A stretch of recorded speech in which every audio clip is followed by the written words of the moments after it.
Welcome to the Fight Versus It podcast. I'm your host, Uncle Fox Matone, and tonight's episode is very powerful and personal to me. I'm honored to be joined by my niece, Naelyn Pike, a Chiricahua Apache warrior for her people and one of the most vocal defenders of Oak Flat. Oak Flat is a sacred land. It's where Naelyn, our ancestors, prayed, where ceremonies are still held, and where the spirit of Apache people lives on. But it's under threat from a massive copper mining project by Resolution Copper, backed by foreign mining interests and the U.S. government. In this conversation, Naelyn brings truth, strength, and clarity. She speaks not only about the legal and spiritual battle, but what it means to stand as a young indigenous woman on the front lines. Let's get into it. Naelyn, you there? Yeah, I'm here. Oh, okay. Hi, this is your uncle. How you doing? I'm good, and you? I'm doing all right. Thanks for taking the time out to get on the call and talk about Oak Flat tonight. Yeah, I'm super excited to be on the call and speak about Oak Flat and our fight. Yeah, I did want to, we see each other all the time, and we should. I really next time we do this, make sure we sit together and do a podcast episode together. Yeah, I would be super excited for that because out of all the interviews I've ever done, this is going to be the one I'm most hype about. Thanks. Yeah, me too. And, it's funny because, like I said, we see each other all the time at ceremonies and events, and it's now it's pretty exciting to talk to you about Oak Flat and all the things that's going to happen as this coming week coming up. Yeah, it's been a long journey, and I feel like it's definitely when it comes to the fight for Oak Flat at Mount Graham, it's been my whole life. Mm-hmm. Something I dedicated my whole life to. Yes, and one of the things I wanted to ask you to start it off is, what does Oak Flat mean to you and our people? Oak Flat is to sum it all together because that's a really big question in itself. Oak Flat is a cornerstone. It's a holy place to our people. When our people were free and not forced as prisoners of war in Fort San Carlos, it was a place where we lived. I can remember the teachings of my grandmother and my grandfather telling me that Oak Flat, you could be born there and you can live your whole life there and go back into the earth there, meaning that your whole cycle of life can be at this place because it provides water, food, shelter, medicine.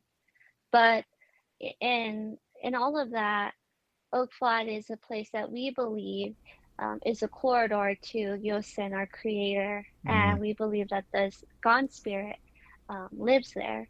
And so it's a part of our religious belief and our ways of life that we've had since time immemorial that we definitely practice and take part in today. My sister Najoni had her sunrise ceremony there, and I was her partner. And I remember when we were dancing how you could feel the energy and the sacredness of it, not just on the land, but everything a part of it, right? Like the air, right? And all of that surrounds you, and the plants and the animals there. It really gives this essence of sacredness. It's like our church. If we had a church, this would be one of those places. Yes, it does. Like I always tell everybody, like exactly you just said, is if you want to know about Oak Flat, it's hard to explain. You just have to go there. You have to go there. You have to experience what it's like to be on Oak Flat. Yeah, exactly. Because I feel like you can't really, like when you're there and you're sitting there and you're under these like ancient oak trees, you can tell that there was a story, a people, and we used all of that. And I think that for many people today, especially in the country that we live in, we're always represented as a people of the past. And when you read books and when you see the couple paragraphs in our history books in high school, it would just be two paragraphs about Native people, overgeneralizing us, and then it was as if we were not alive today. Yet when we talk about the fight for Oak Flat, it's very much present. And to me, I believe uh, Oak Flat represents the continued genocide that is very active from the United States government trying to find ways to exterminate our people. Yes, they're always trying to find ways to. Our way of life is always being stopped by the U.S. government, and to for them to go ahead and mine Oak Flat. It's just like they just don't care about how they always been in history. They don't care about our way of life and about us being here on this earth. Yeah, and that's what I had to tell someone earlier today that the reason why indigenous people are always the dust underneath the carpet is and the shadows of this country is because if we were to recognize that and the United States government was to be accountable, then they have to be accountable of the countless atrocities that they put on our people. And when it comes to Oak Flat, we have a long history of that. And it makes Oak Flat very complex because when you see the history, you see that we were a free people. Oak Mm-hmm. Flat has petroglyphs there, has artifacts there, has, you know, our people are buried there. And that is a representation that there was, you know, a group of people that lived here, our Mm-hmm. people. And so then you see that, and then settlers come in, they find silver, copper, gold, and that's where this whole idea of let's take over the West. And when those settlers came in, who was the problem? It was us. The native people were the problem. Mm-hmm. And so we got forced into Fort St. Carlos, put on Hell's 40 Acres, and forced away from our ancestral homelands like Oak Flat. And even in that history, Oak Flat was a part of the reservation, but the St. Carlos parcels of land were taken away by the federal government because there was, miners and people, um, politicians and non-natives finding, these minerals that they want to extract. And so our reservation gets shorter and shorter to what it is now currently today. Mm-hmm. And so Oak Flat has always been a part of our history. And what we see now currently is that our people are taking a stand and they're reclaiming what was once ours. And that even if that's having to fight a multi-billion-dollar company who's foreign, ultimately a foreign company that the United States is allowing in. Mm-hmm. And that's what our current president, who's fighting foreign companies with tariffs. I don't know if people realize that this copper is supposed to go to China, and right now, China and the United States having a big dispute over tariffs. So I'm not sure everybody Yeah. understands what's going to happen. Yeah. That hey, this copper that everyone, all these people who are for the president that don't like China, do you know that this copper is going to China? Yeah, I always think that, especially more lately, because you're right, you have the Trump administration who wants to, give a clout away so that they can, under his own philosophies of extracting and exploiting natural resources in the United States. But in 2014, John McCain slipped it in a Midnight Rider, and the largest shareholder of Rio Tinto, which is a conglomerate to Resolution Copper, is China. So it gets shipped to China for processing, only supplying the 25% demand that the United States asked for. Mm-hmm. And then it's all under the name of let's go green, right? Right. Let's go green, and we need to find ways of going green. But extracting lithium, extracting like copper, and mining the way they want to mine is not going green. What we need to be working on is controlling the human greed. And that's capitalism, though, and that's something that they thrive off of. And so when I think about Trump, wanting to start this tariff war with China, yet he's going to give the largest copper ore to them. And it's just like politics are just dirty in that sense. And ultimately, what I always come back to is that copper is 100% recyclable. Hmm. Why can't we go through the progressive approach of recycling the copper that's already in the United States because it can't supply that 25% demand?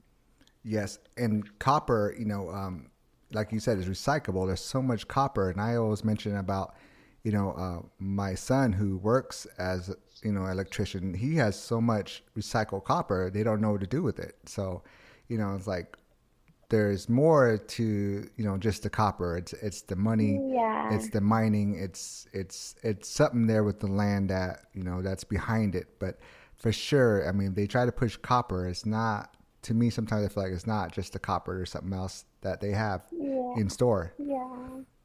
True. And then, yeah, you're right. I mean, like when it has to be something more.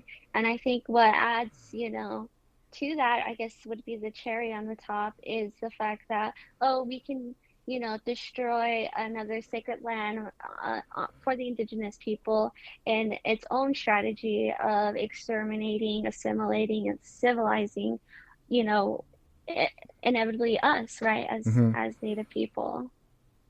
In our history, all tribal history, we always had adversaries of our own, and we had scouts. A lot of tribes had scouts. So when you go back home and you hear some people there that don't realize that Oak Flat is Apache land, and they think St. Carlos is Apache land. How do you deal with that over there? So when I hear people tell me, for one, I think a lot of people just don't know. Mm-hmm. Um, San Carlos is a place that forced different groups, clans, bands of Apaches, and even other tribes like Mojave, Yaqui, Yavapai, and forced us all in San Carlos. And so we have our own stories, we have our sacred places, and so to someone, here, especially for me and my age and my peers, a lot of that knowledge is lost. Mm-hmm. When you ask them, well, where are you from? Like, who are you? Where are you from? They say, I'm St. Carlos Apache from St. Carlos. It doesn't go beyond that, Mm-hmm. to where they are actually from. What is their clan? What is their ancestral homelands? That's where we were from since time immemorial. So they are under this impression of new knowledge that was forced into them, and that's going to be post reservation assimilation, unfortunately. Mm-hmm. And so when I hear people say like Oak Cloud is not sacred, um, I always just kind of share with them the history of, well, maybe it's not sacred to your people, but it's sacred to my people and Mm-hmm. my clan and the bands that I come from. And you can't deny those petroglyphs. You can't deny those burial sites that are physical evidence that say that this is the place that our people were from, and the stories and the songs that are about Oak Flat. Mm-hmm. And so you get some, a group of people who say that, and you get others who are minors. Mm-hmm. And this goes on a broader perspective of it's not just the Apache people here in San Carlos, but it's also the local miners in towns like Superior, Globe, and Miami, who are hired by the mines that, okay, if you support Oak Flat, you hate mining. Mm-hmm. And that's not the case. We hate mining on Oak Flat. It's a religious holy site to our people, and if it's gone, it will be detrimental and it will be gone forever. And what happens is that mines and multi-billion dollar corporations like Resolution Copper oppress anyone. They oppress our Apache people, and they oppress those local miners because they force them into a corner to have to choose those jobs in the sake of it's the only job available to you. Mm-hmm. And I think that's the old time mindset that is still alive today.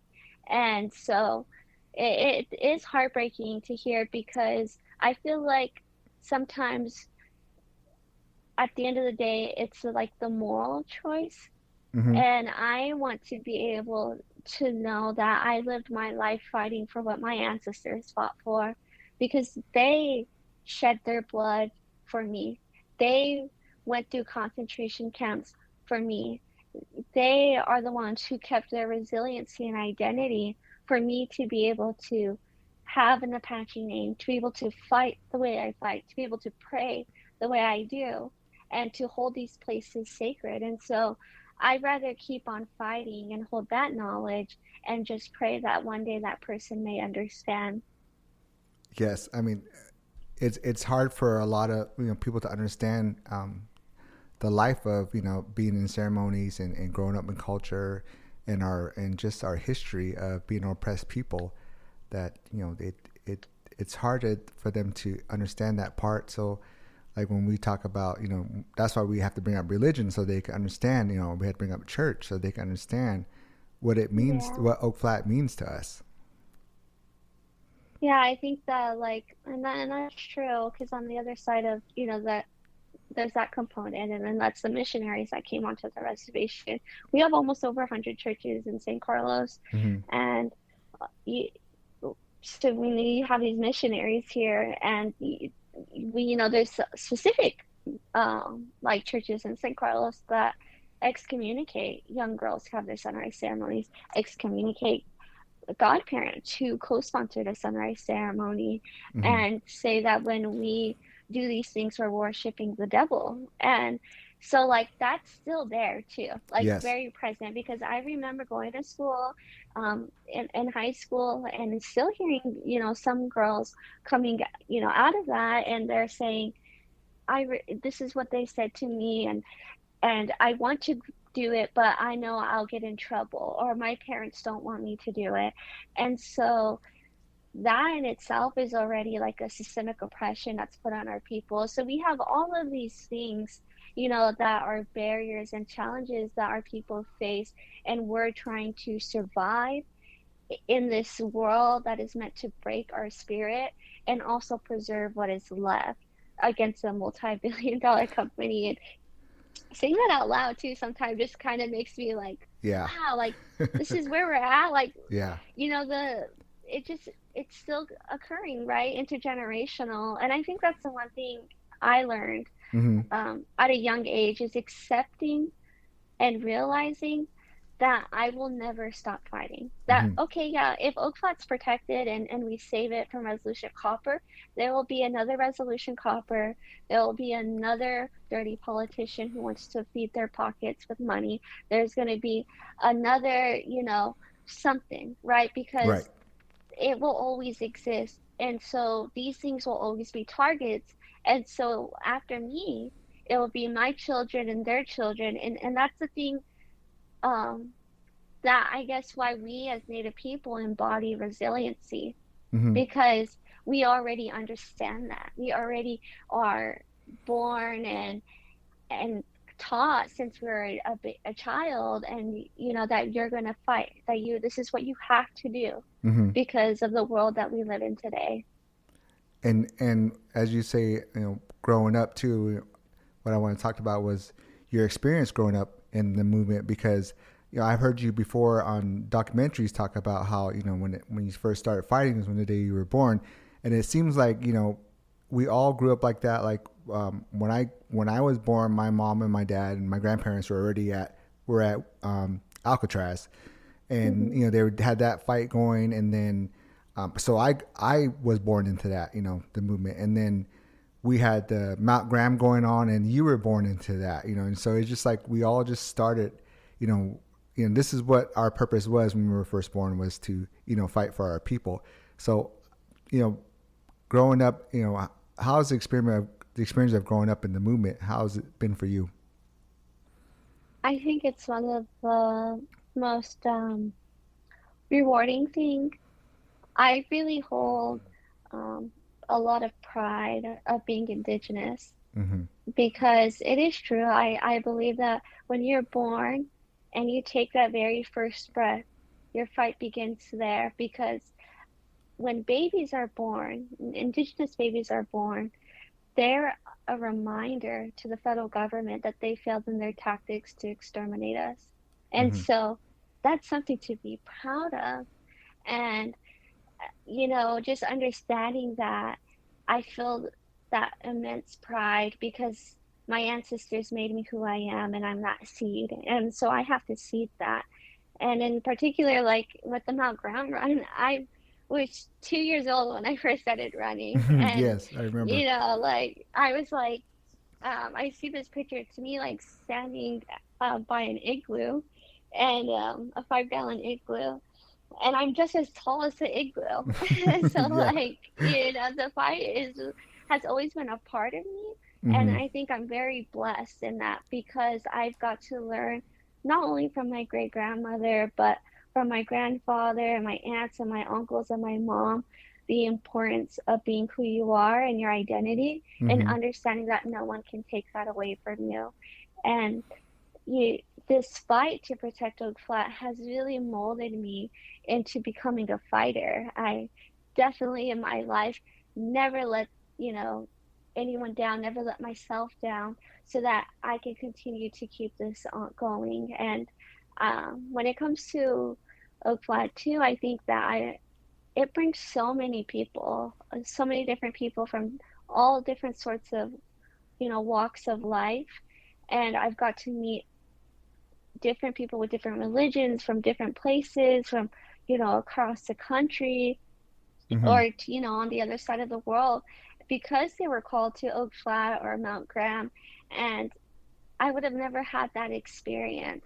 It's definitely helped me to understand that we can be different, Mm-hmm. and that we can accept each other's stories and know that it's different because what the United States does really well at is like fostering ignorance Mm-hmm. in young people. And when they foster that kind of ignorance in young people, causes racism, causes oppression, and it ultimately starts to impact, marginalized communities in a negative way. And this is why things like Oak Flat happen. When you have uh, the rich people trying to take away and destroy a sacred site, and we are the ones who are in the way of that. And so I feel like there's so many different things that I've experienced in my life when it comes to Oak Flat, and it's helped me to find family from all different places. And it's also given me the opportunity to share my voice as a young person and as a young woman because that's not often heard. Mm-hmm. And I think in a way it practices that we are matrilineal as a Mm-hmm. Apache people, and I'm given that space. And I think that's really beautiful that Oak Flat and this fight and the Apache Stronghold really empower our young girls and our women. And we see, you know, in return, our uncles and our grandfather protect us because that's what he was ultimately doing. I remember when I was 6 years old, my grandfather Wentzler was on a stage downtown Superior, and I, didn't really like fully understood what he said at that time. But when he was standing there, he was wearing a bulletproof vest, and I remember looking at him and he looked concerned. And and as I got older, I realized that he was talking to the people, trying to warn them what was to come when Mm-hmm. it came to Oak Flat and Resolution Copper. But as a young girl, all I knew was that my papa was fighting for me. Mm-hmm. And I wanted to do that for my family. I wanted to do that for those yet to be born because we have to and we need to. It's a must. It's not that I should or that I can do it. It's I must do it because Oak Flat is the cornerstone to who we are, our identity, our language, our culture, and way of life. And those yet to be born deserve to be in that beauty. Do you feel like as the young generation comes up, like there's a whole different lifestyle for you guys, a whole different lifestyle for like even my own kids and you and all the cousins that and all the nieces and nephews that I see there. You guys are doing a lot more than what we did when we were younger because like I said, Mount Graham started when I was in my teens, but to see you and see all the nieces and nephews grow up into that, it's just it's a really good feeling to see you guys out there, but also like, there's some things that you guys do miss, from growing up in a movement like this. But like my son will always say like, wow, we were doing this while my non-native friends were at Disneyland, or we were Yeah. out fighting for, marching for Oak Flat, and I missed going to, another theme park with my non-native friends. So it's just like two different lifestyles you guys live in. Yeah, for sure. I think that so like for example, this is one way that you could tell that my life is different from my peers was Yeah. that my senior year I missed over 100 days of school Mm-hmm. because of Oak Flat. And Yeah. at that time was Standing Rock. And my senior year, my mom took me out of school, like withdrew me from school for like a couple months so that Mm-hmm. we could occupy. And then luckily, she's lucky that she was a smart daughter because I had great grades. So like I was never really behind or anything. Mm-hmm. And then I kind of went online so that I can do these things. Like when it comes to the movement and protecting Gold Flat, we have birthday parties and anniversaries and all these things, right? Mm-hmm. During that time, we don't, go out to a nice dinner or, you know, go somewhere else and have our birthday party. Like it's usually like during that time. Mm-hmm. And a part of me, like, I definitely would never regret that, Mm-hmm. but I do, recognize that there is a difference, and especially in my own social settings with Mm-hmm. my own peers, because I feel like when I was in school, um, my head, like my mental state was always somewhere else. It was always more about like when's the next, Oak Flat thing, or Mm-hmm. when is the next caravan, and making sure I'm like up on my assignments just in case anything happens. Mm-hmm. And so, but like my friends were like talking about like what's in style right now and what movie they're gonna watch, and Yeah. I definitely was not in that conversation, and I didn't really know like how to answer that. And I also think it made me kind of lonely in some ways Mm-hmm. because I only had a couple friends, luckily, who understood that and uh, were there to help me. But for when you're a teenager, most teenagers are not going to care about that. They're going Mm-hmm. to care about what's happening right now. Right. And so I've always felt that like I had to mature really quick and just have different priorities, I guess. Yeah, and I hope my son's not listening on this, but but he talks about as he got older, he had non-native friends, like Caucasian friends, and as he got older and out of high school, doing the movement and ceremonies, he kind of just gradually apart from them because not that they're not friends, you just don't know what to talk to them about because they don't know what's going on with the movement, and so he kind of Yeah. gradually just, he didn't want to, but it just gradually happened, and now he's mostly with his cousins, or his his native friends because they understand what's going on, and so but there Yeah, is some because I mean, like, non-natives, yeah.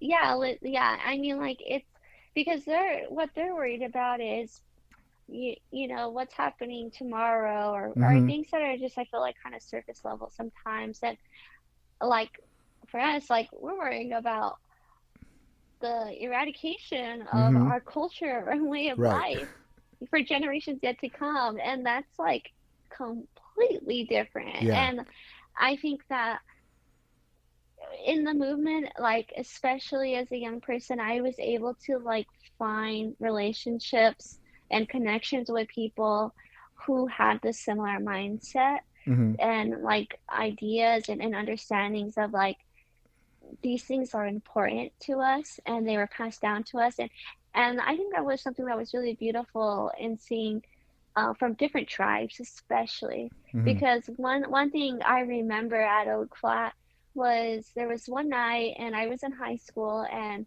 there was like for some reason that that weekend, there was like a bunch of different people from different tribes that came down Mm-hmm. just to come to occupy and to learn about Oak Flat.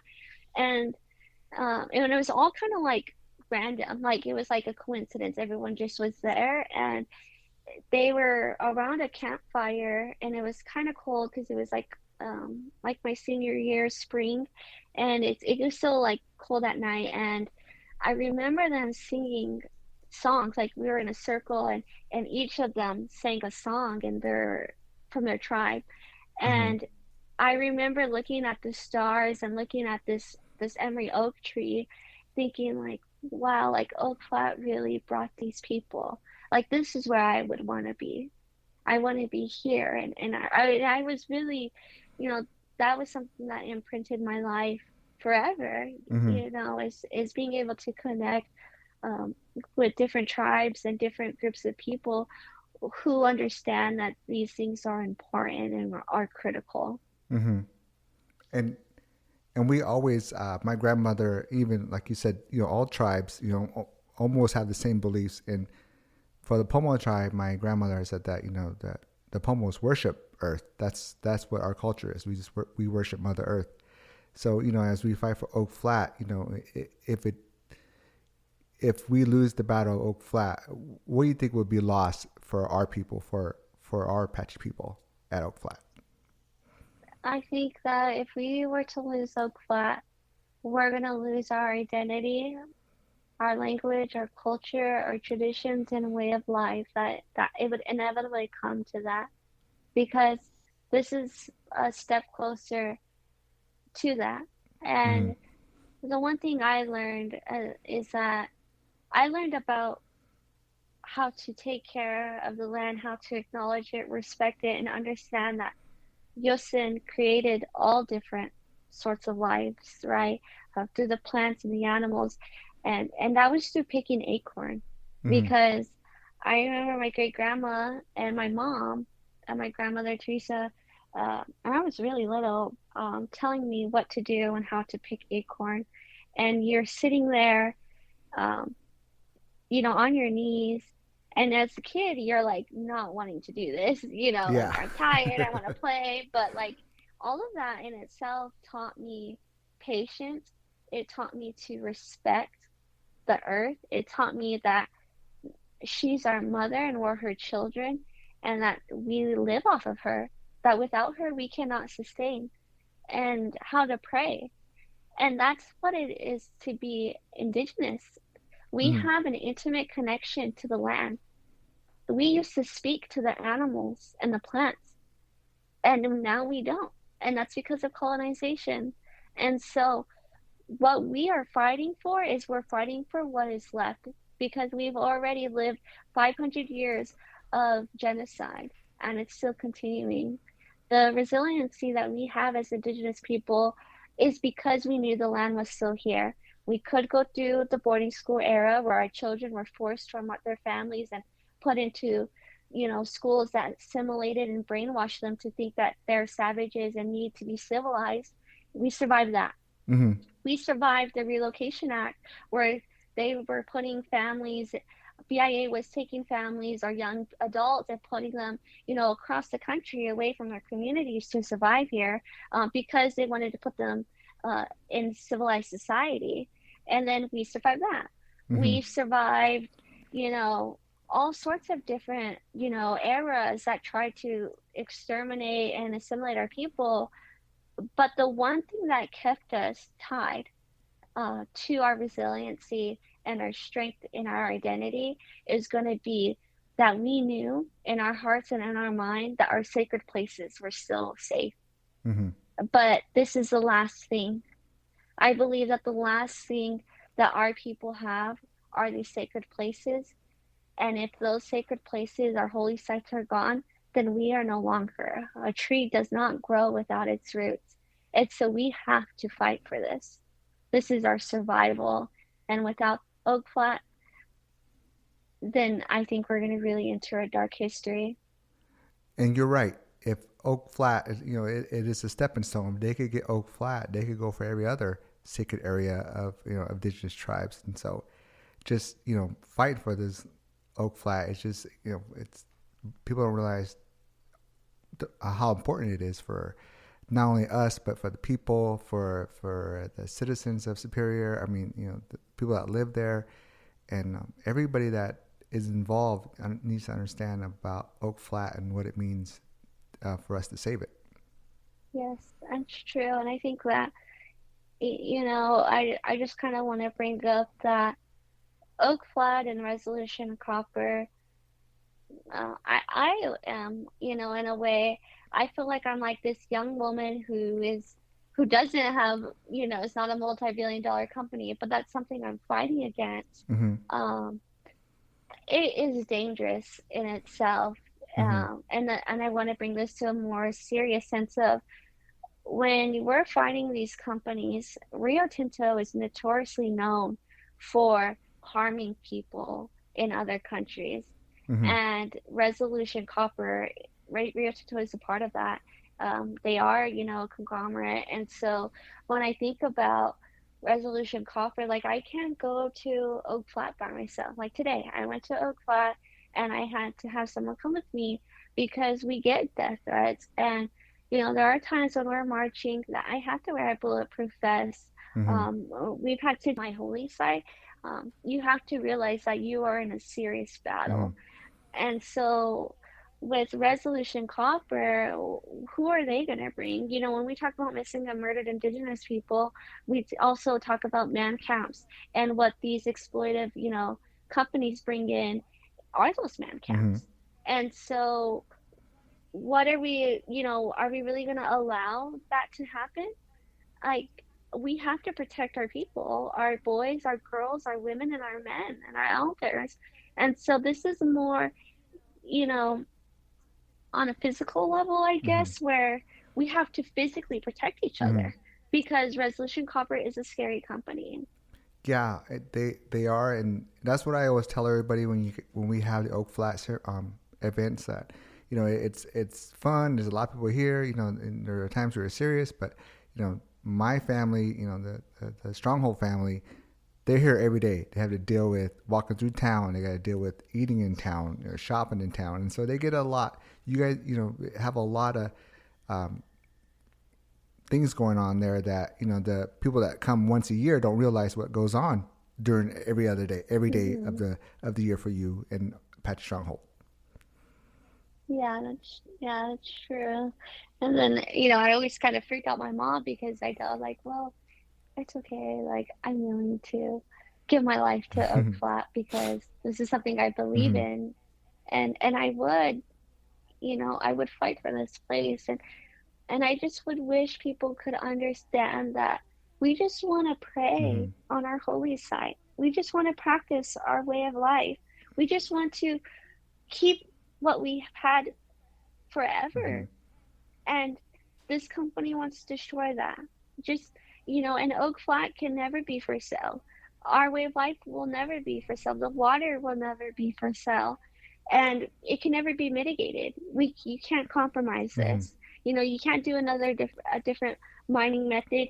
You can't give us a new baseball park or a new this, a new that. Hmm. You can't feed us money because money is not going to keep our traditions and a way of life alive.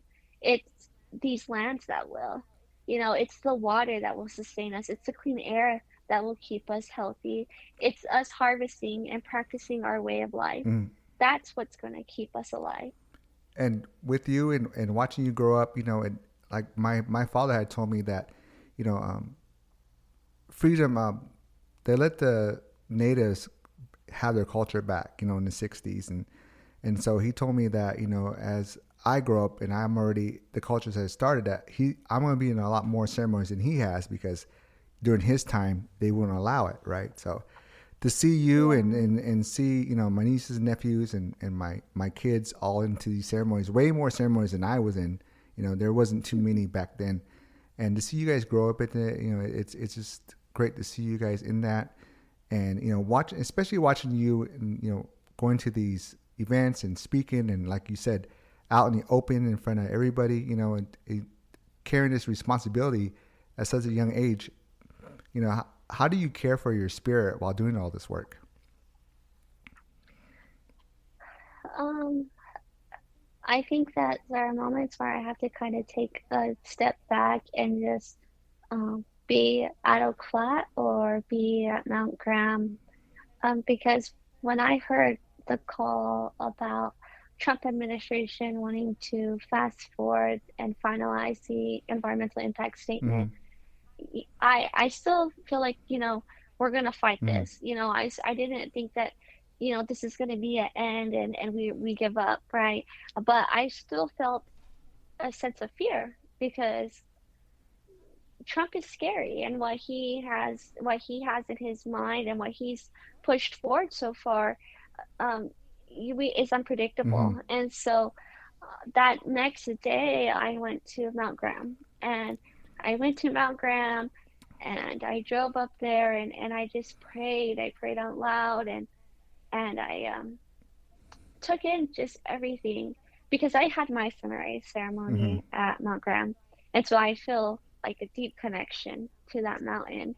And I just asked her for strength, and I asked her for guidance and direction, and I also asked her that for help because we need help. We need to protect this place. We need to protect Oak Mm-hmm. Flat, and that just gave me a new energy. And so sometimes, like when we're far away, like in New York or in Washington, D.C., lobbying to protect Oak Flat, um, I have to kind of take a moment in my hotel room and envision Mm-hmm. myself at Oak Flat or Mount Graham, and think about the spring water, think about the canyons, and be in that, uh, in order for me to keep going because this fight can be lonely and tiring, but you have to have faith and have a strong relationship to the creator and to the earth. And I think that's something I've really fostered and nurtured in my Mm-hmm. life. And then on top of it, I think that having such a strong family has really helped me and being able to have moments to laugh because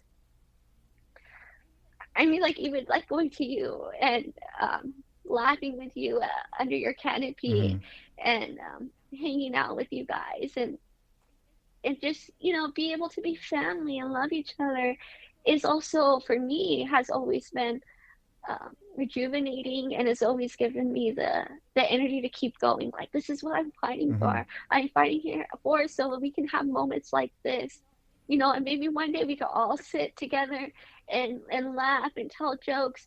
Um, and Oak Flat is protected and safe, and envision that, what how that would feel, Yeah. and that keeps me going.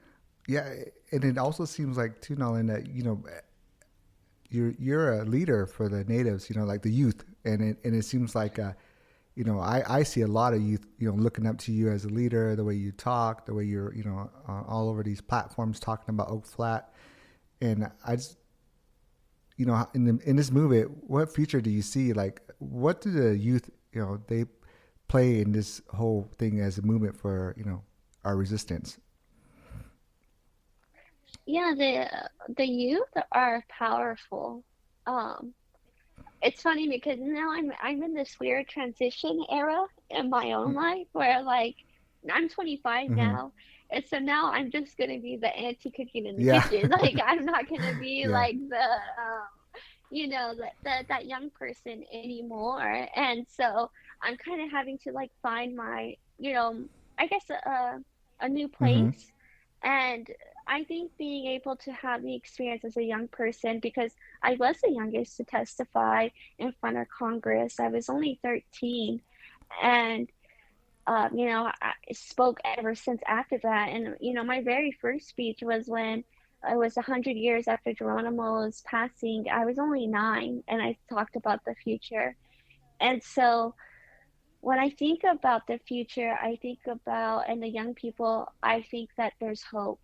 And I think that what I embodied at that time, for our elders and our community members who were fighting, who were adults, um, I think I gave them energy, Mm-hmm.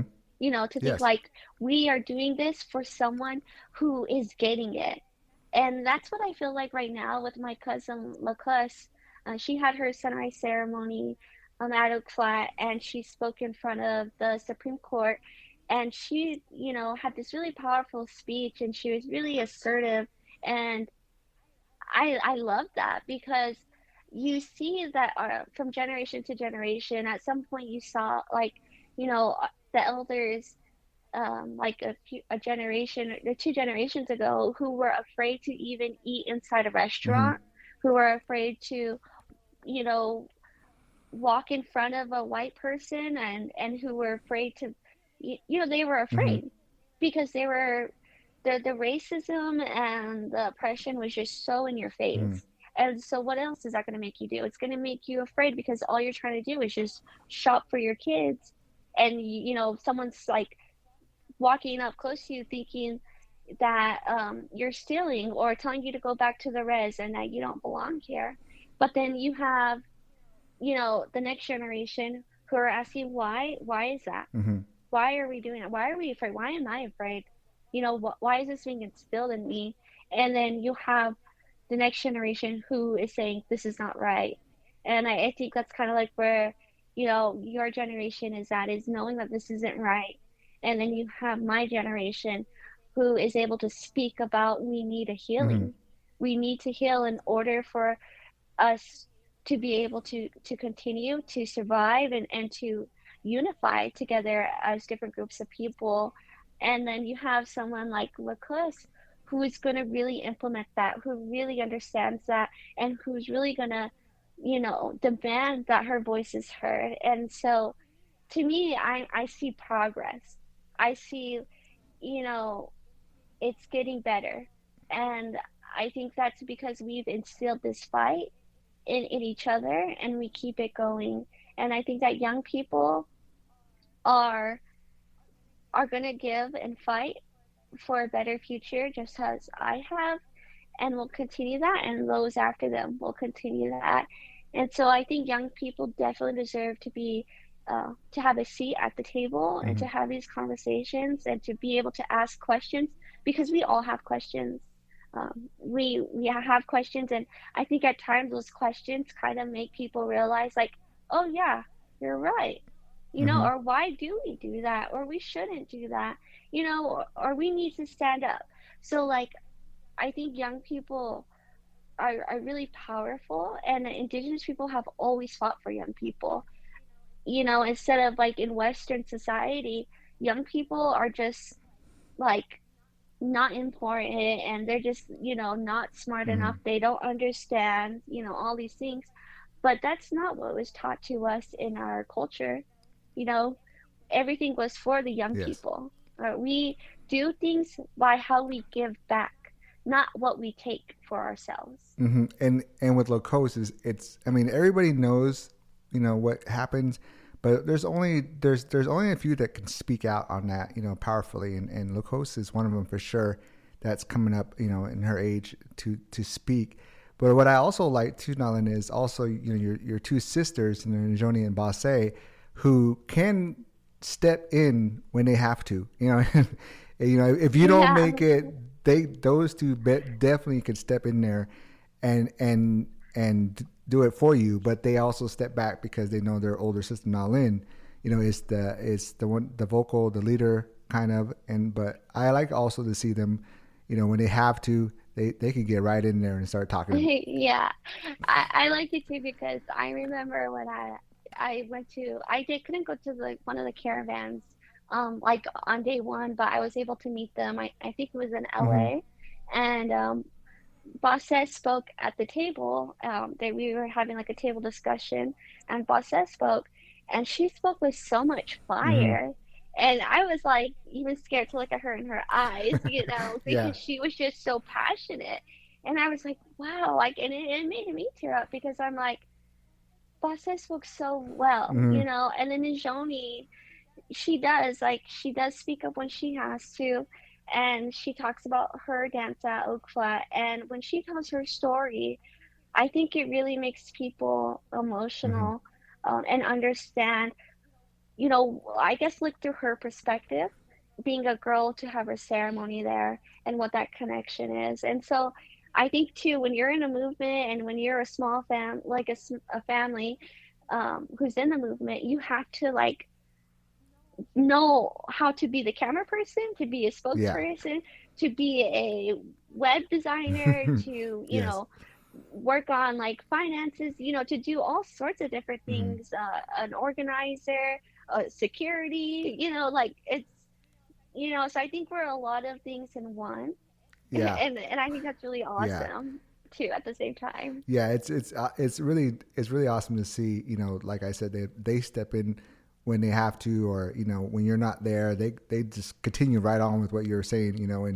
And it's like they just know what to say. But if you're there, yeah, they can Mhm. just you kind of give them the space to do other things. But when you're not Yeah. there, they'll get right in there easily without hesitation. And it's Yeah. it's really awesome to see that when they do things like that. But when we get back to uh, Oak Flat, how can, and I get this a lot from non-natives, how can a non-native show up in ways that is respectful and truly help the movement to protect Oak Flat? I think that people first need to be really educated about Oak Flat, um, because I think a lot of people don't really know Mm-hmm. about Oak Flat and in some ways.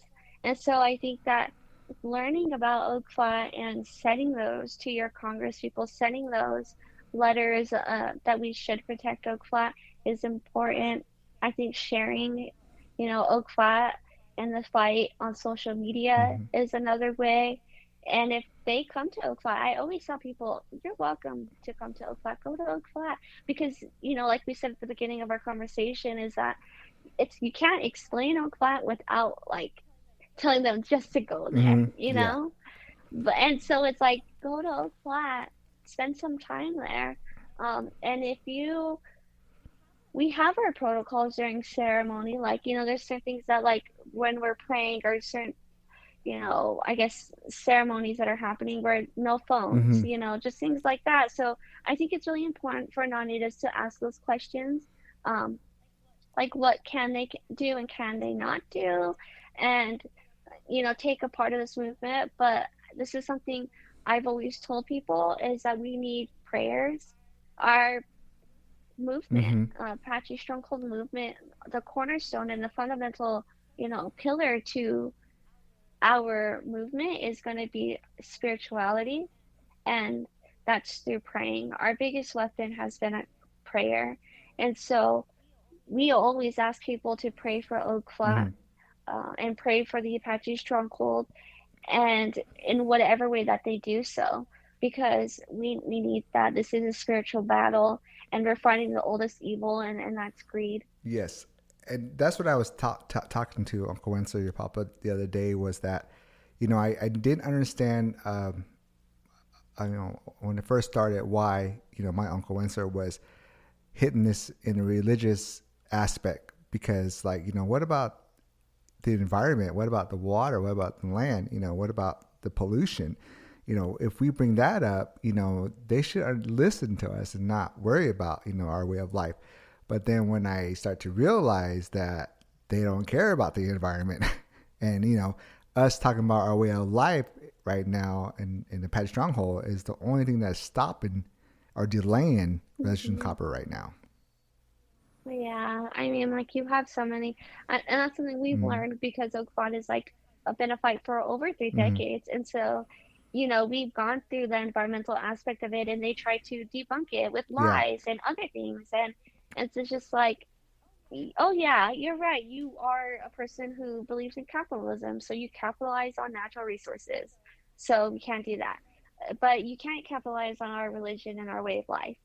And I always feel like politicians and the United States in general just like to kind of stay away from indigenous Mm-hmm. religion because you can't put in your constitution that you have the freedom of religion, and then you're destroying indigenous religion in this nation of the first Mm-hmm. people.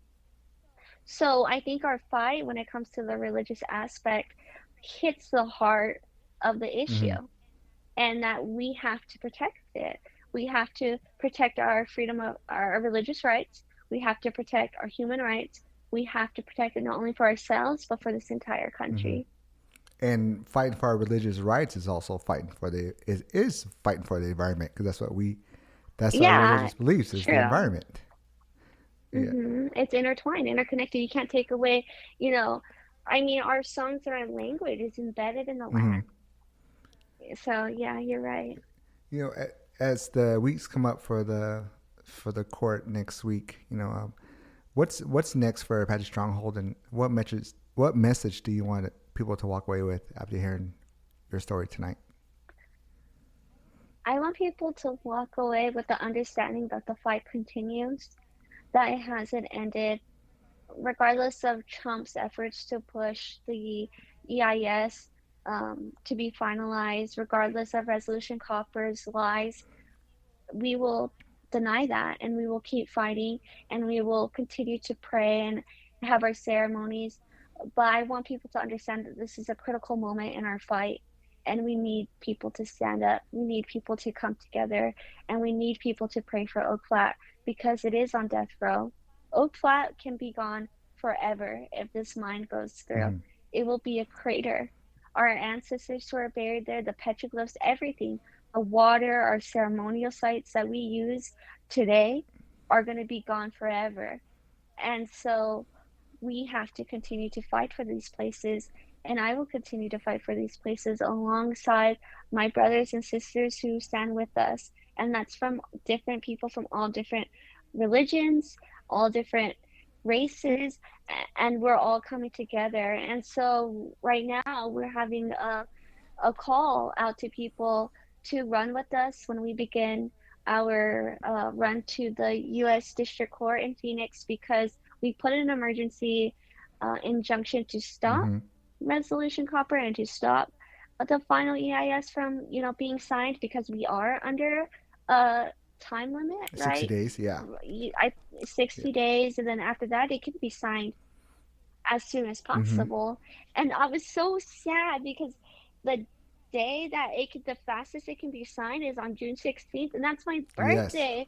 And I was like, Right. no, like, oh my gosh, that would just destroy me. And so, like, we have to keep fighting. We have to stop this. And so we're going to be on May 7th at the district court in Phoenix, and we're going to be heard, and we're going to fight for this. And so I just hope that everyone understands that life goes on and we continue to fight. Yes, and like you said, Nalinda, you'll start on May 4th, 10 o'clock at Oak Flat. Digging. That's when you do your blessing.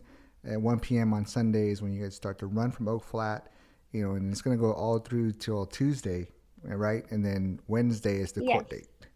So everybody could Yeah, come and Wednesday's the join. court date. It's at 9:30 a.m. And we also have a Tuesday evening Visual. candlelight Yes. vigil, yeah, to pray for.